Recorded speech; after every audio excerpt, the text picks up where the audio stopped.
सुने जाए जो बेटी कुमार गीत।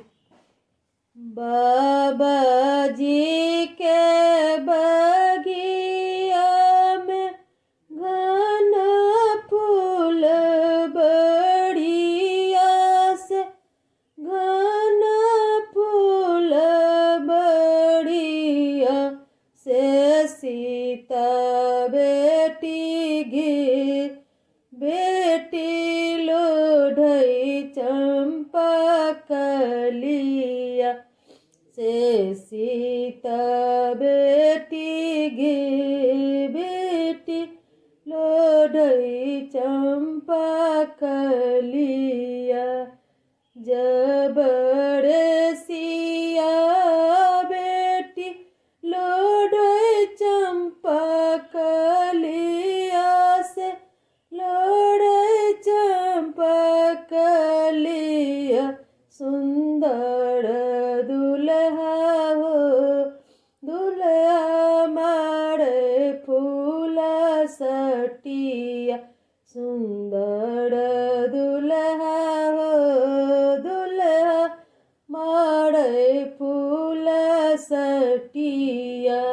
जबर सुंदर दुल्हा मारे फूल सटिया से, मारे फूल सटिया से, सिया बेटी गे बेटी रोबैया धीरतिया से, सिया बेटी गे बेटी रोबैया धीरतिया।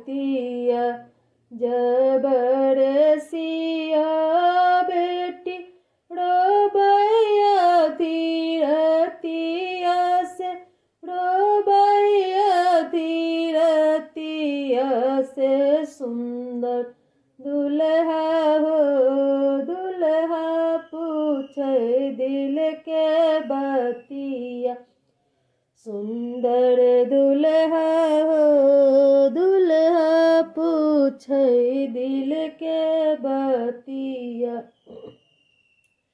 जबर सुंदर दुल्हा पूछे दिल के बतिया से, पूछे दिल के बतिया से, सीता बेटी गे बेटी हंस खिल खिलिया, सीता बेटी गे बेटी हंस खिल खिलिया।